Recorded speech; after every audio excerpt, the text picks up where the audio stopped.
Okay, ఇప్పుడు multiplication, ఒక simple multiplication చెప్తాను చూడండి. ఓకే, 98 into 97 కదా. ఈ మల్టిప్లికేషన్ చేయాలంటే ఏంటి, కొంచెం కష్టంగా ఉంటుంది కదా. మనం ఈ 7 తోటి మల్టిపుల్ చేస్తాము, అలా 7 తో మల్టిప్లికేషన్ చేసి మళ్ళీ 9 తో మల్టిప్లికేషన్ చేస్తాం. అలా కాకుండా ఈజీ ట్రిక్. ఓకే, ఇప్పుడు ఇక్కడ ఏంటంటే మల్టిప్లికేషన్ నియరెస్ట్ టు 100 మాట.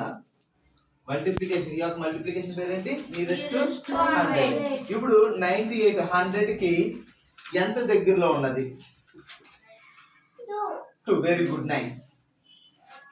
ఓకే, 97 100 కి ఎంత దగ్గరలో ఉన్నది? 3 కదా. ఓకే, ఇంకా అయిపోయింది. 2 3 6 కదా. ఇక్కడ 0 6 వేసుకోవాలి కదా. ఇప్పుడు 97 లో నుంచి 2 అయినా తీసేయండి, 98 లో నుంచి 3 అయినా తీసేయండి. ఎలా చేసినా ఒకటే. ఫస్ట్ 2 తీసేది, 97 నుంచి 2 తీస్తే ఎంత? 95. ఆన్సర్ వచ్చేసింది.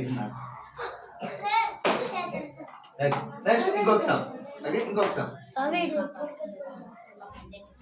92 ఓకే 95. ఓన్లీ ఈ రూల్ మాత్రం ఇలా 90s లో ఉన్నదానికి మాత్రం వర్తిస్తుంది. ఓకేనా, చెప్పండి. 92 100 కి ఎంత దగ్గరలో ఉన్నది? 8. 95 100 కి ఎంత దగ్గరలో ఉన్నది? 5.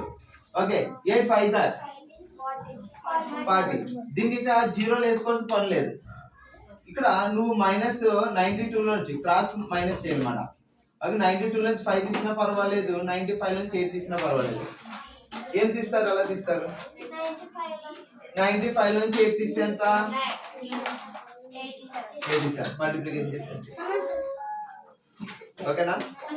ఓకే, ఒకసారి నేను చెక్ చేస్తున్నా చూడండి. 92 into 95 ఎంత వచ్చింది? 9 10 1. ఓకేనా. 45 46. 9 2 jar ఎంత? 18 1. Okay, 9 9 jar 81 82. ఓకే, 0 14 1 7 8. ఓకే, వచ్చిందా? Same answer. ఓకే, అందరికి అర్థమైంది కదా. ఓకే, ఇది హోంవర్క్ చేయండి. 93 into 94 ఇది హోంవర్క్.